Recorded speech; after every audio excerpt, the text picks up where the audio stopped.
E aí, galerinha linda, beleza? Tudo tranquilo? Gostaria de agradecer, nós estamos chegando a 1.000 seguidores, tá? É uma corrida, uma batalha todo dia, tá? Queria pedir que aqueles que ainda não seguem, sigam, né? Como meu filho diz, meu pai, você tem que pedir para seguir, curtir, assinar, ativar o sininho. Então eu queria pedir a vocês que sigam, indiquem, tá? E nós vamos para mais uma aula hoje, que vai ser a aula de Fuga da Família Real para o Brasil. Bem interessante, tem um filme para indicar, é um conteúdo bem legal. E aí eu vou fazer uma novidade, tá? Solta a vinheta. No início o universo era denso e quente. Após bilhões de anos houve a expansão e de repente a terra esfriou, os autótrofos surgiram, neandertales, ferramentas, a muralha da China, matemática, ciências, história e o mistério que começou com Big Bang. Big Bang, a teoria. E aí, tranquilo? Estamos de volta, galerinha linda. Meu filho adora quando eu falo galerinha linda. Vamos falar um pouco sobre a fuga da família real, tá? Eu estou avançando com o conteúdo junto com meus alunos, então diante das aulas que eu estou dando, eu já vou complementando com o conteúdo. Como eu estou perto de chegar na fuga da família real, eu resolvi gravar logo esse vídeo, ainda mais porque o trânsito de Salvador não ajuda, né? Então estou preso aqui na orla, tudo engarrafado, tentando chegar no curso. Mas vamos nessa. Para início de conversa, a gente precisaria entender a situação de Portugal naquele momento, né?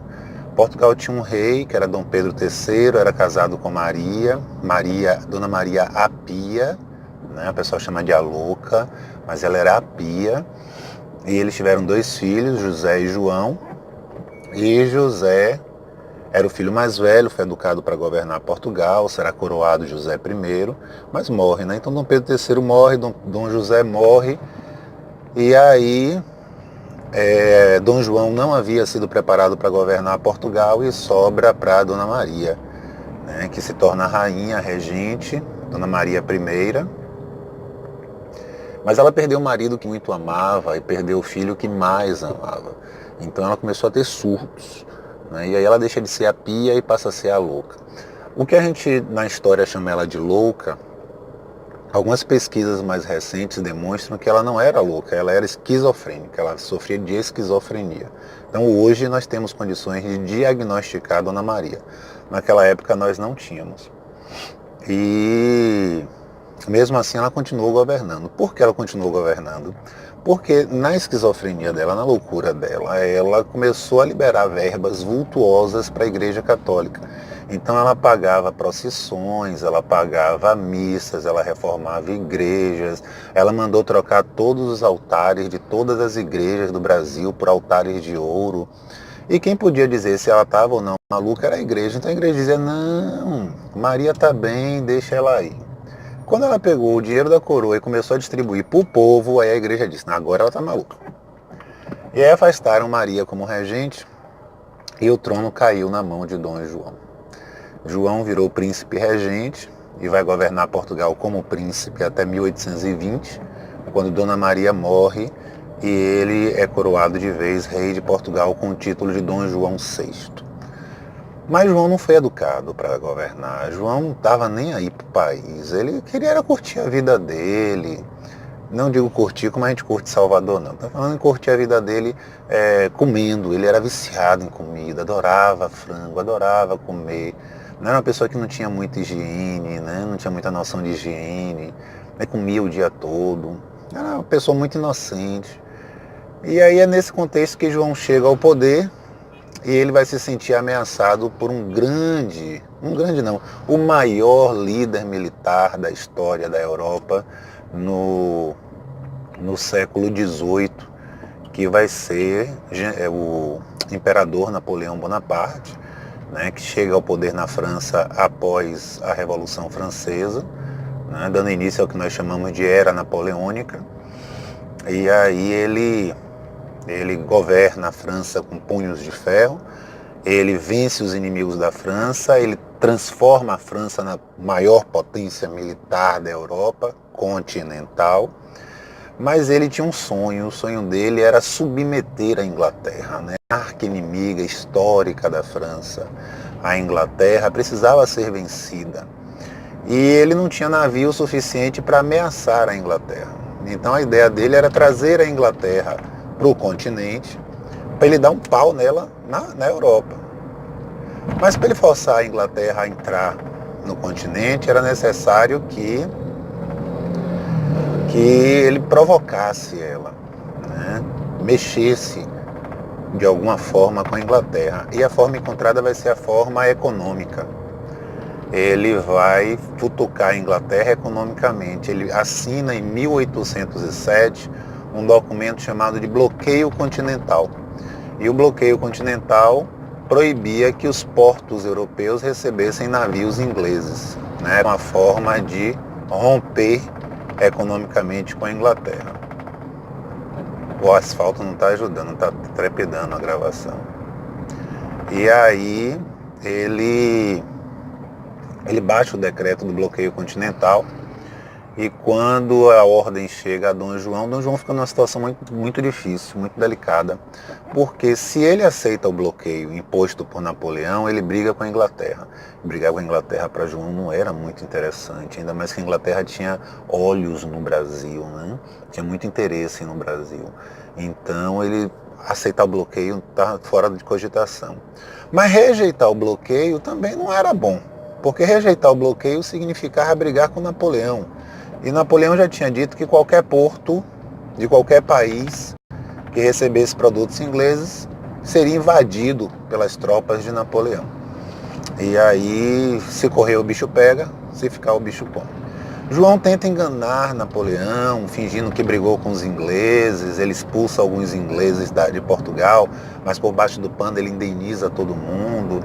No final, Napoleão acaba descobrindo, manda invadir Portugal e no desespero, em uma fuga organizada em 48 horas, Dom João está partindo de Portugal, influenciado pelo embaixador inglês Strangford, para sair, né, de Portugal com a família real e se transportar para o Brasil, que era a sua maior e mais rica colônia. E com isso, Dom João, em 1808, acaba embarcando e fugindo para o Brasil. Nessa de Dom João fugir para o Brasil, foi um desespero, né? O povo em Portugal sem saber o que estava acontecendo, chovia, relampejava, as pessoas não entendiam o que Dom João estava fazendo. Dom João pegou a família real, os nobres, as pessoas mais próximas, embarcou nos navios e fugiu. Entre 13 a 15 mil pessoas fugiram com Dom João. Quando eu falo 13 a 15 mil pessoas, eu notei que meus alunos não se assustam, né? Não toma, 13 a 15 mil. E aí uma vez na sala eu perguntei, rapaz, é 13 a 15 mil pessoas. Aí teve um aluno que fez assim, professor, mas qualquer joguinho do campeonato baiano aí, os times locais colocam 13 e 15 mil pessoas no estádio. Aí eu fiquei parando mesmo, a perspectiva, a proporção, né, dos meus alunos em relação à quantidade é uma questão diferenciada. Por quê? Porque eles não entendem que 13 a 15 mil pessoas para a gente hoje em Salvador, que tem cerca de 4 milhões de habitantes, estamos chegando a 4 milhões de habitantes, 13 a 15 mil pessoas não é nada. Tem bairros aí que tem muito mais do que isso, né? Cajazeiras tem 100 mil habitantes. E aí eu precisei fazer essa interferência. Eles tinham que entender que nós estamos falando de uma situação em que a cidade tinha 60 mil habitantes. Né? Salvador, que era a segunda maior, a mais populosa cidade da colônia, né? Perdia para o Rio de Janeiro. Salvador tinha 60 mil habitantes. Então 15 mil é muita gente. Não é a situação de Salvador hoje com 4 milhões. É como se recebesse hoje 1 milhão de pessoas em Salvador. Nós não temos condições para isso. E aí Dom João foge, naquele desespero, os navios abarrotados, ouro, joias, bibliotecas inteiras, obras de arte, Esqueceram comida, esqueceram roupa, esqueceram água, foi um desespero, né? Tiveram que parar para abastecer na Ilha da Madeira. E a viagem, além de regrada, né, pouca comida, pouca água, a viagem também ainda foi infestada de piolhos. Piolhos, sim, a viagem toda. E algumas pessoas na época não tinham remédio para isso, eles precisaram raspar as cabeças. E é por isso que Dona Carlota desembarca no Brasil. Dona Carlota, que é um capítulo à parte da nossa história, né, uma princesa espanhola que casou com Dom João. Ela desembarca no Brasil de torso na cabeça. E as damas da sociedade carioca acham que é moda. E aí começam a imitar ela e usar torsos também. E aí eles vêm para o Brasil, e o primeiro lugar que Dom João para é aqui em Salvador, né? Dom João passa cerca de 40 dias aqui em Salvador. Segundo o autor Laurentino Gomes, em sua obra 1808, ele vem fazer acordos com os produtores locais, né? Que ainda o ouro entra em declínio e a Bahia volta a ser um grande polo econômico, né, na produção de cana, os senhores de engenho, o recôncavo baiano. Então era necessário, antes de partir para a capital, que já era o Rio de Janeiro, parar em Salvador e fazer esses acordos com os produtores locais. E aqui em Salvador ele foi muito bem recebido. Ele fez a cerimônia do beijamão, né? A primeira vez que um sangue azul, um nobre, um rei de um país europeu desembarca no continente americano. Então tem a cerimônia do beijamão aqui em Salvador. Ele vai ocupar os casarões do Pelourinho, né, com a família real. Ele escolhe um amigo pessoal dele para cuidar de Salvador, né, para você ver como ele foi bem tratado.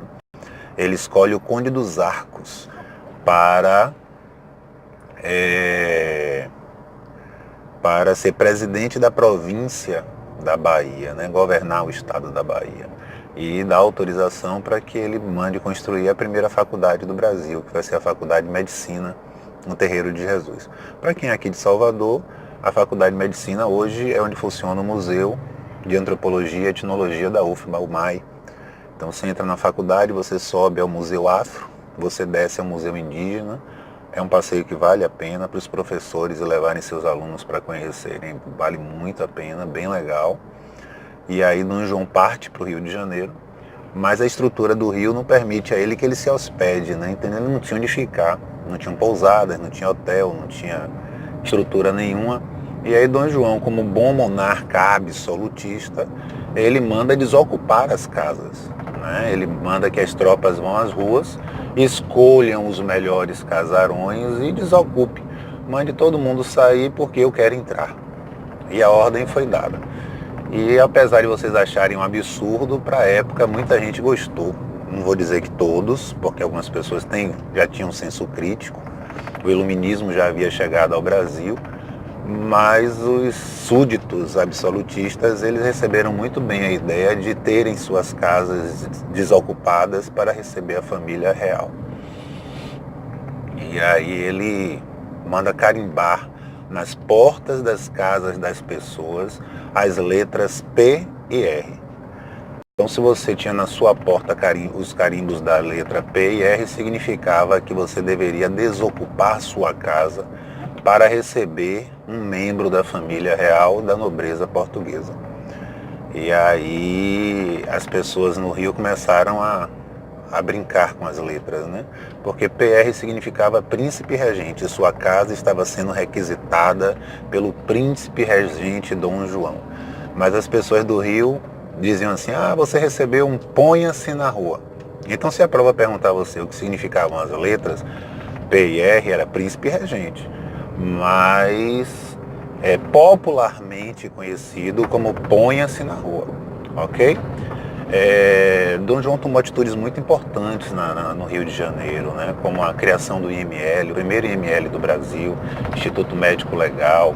Dom João também criou os fuzileiros navais, o Teatro Municipal. O Brasil entrou na rota internacional do teatro, da arte, da cultura, com o Teatro Municipal do Rio de Janeiro.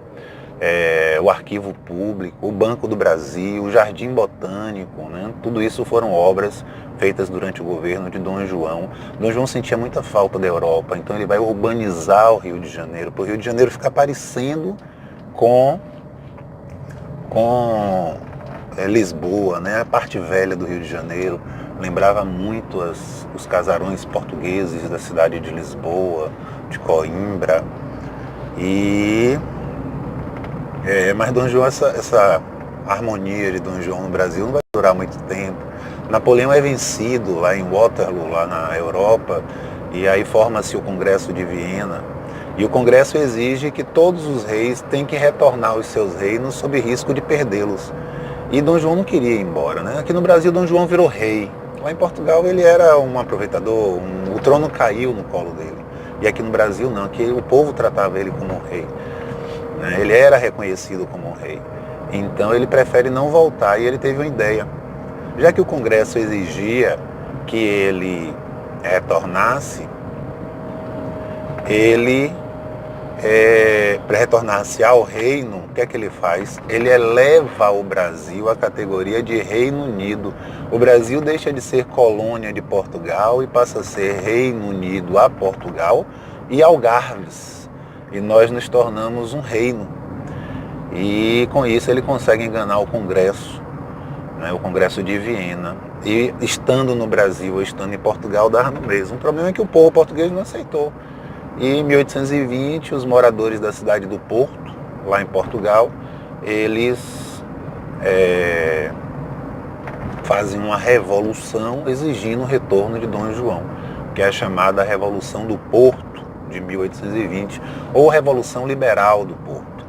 E com isso, Dom João acaba retornando, sendo obrigado a retornar para Portugal em 1821. Dona Maria morre aqui no Brasil, ele precisa retornar como rei a Portugal, sob o risco de perder o trono para o povo português. Mas ele aí chama Dom João, Dom Pedro, e diz a ele: meu filho, eu parto, mas você fica. Porque se o Brasil tiver de se tornar independente, que seja pelas tuas mãos que há de me respeitar, do que pelas mãos de algum aventureiro. Né? E aí, alguns alunos meus sempre questionam, eu já botei em prova isso, né? Quem seriam os aventureiros? Seriam os republicanos. Né? Nessa época de Dom João, a América Espanhola está fervilhando, estão acontecendo as independências. As colônias estão se tornando independentes, aproveitando lá que a Europa está toda desarticulada com Napoleão, e eles estão se tornando independentes e anunciando a república. Então Dom João tinha muito medo do Brasil se tornar independente e virar uma república. E é por isso que ele chamava os republicanos de aventureiros. Dom João retorna para Portugal, Dom Pedro fica no Brasil e aí mais para frente ele vai anunciar a nossa independência. Galera, eu paro por aqui, tá? O trânsito está fluindo, estou indo para o curso. Queria agradecer pela atenção, queria agradecer pelos 1000 seguidores, certo? E queria também queria pedir que vocês indicassem para que a gente chegue agora a 2000. Né? A meta para esse ano é chegar a 2000. Se eu conseguir chegar a 2000 até o meio do ano, vou ficar muito feliz e agradeço a vocês. Beijo enorme no coração de cada um de vocês. Tá? Sucesso no objetivo de vocês, seja qual for a prova, se for Enem, se for IFBA, se for polícia, guarda, oficial. Beijo enorme no coração de vocês. Obrigado por tudo e até a próxima aula.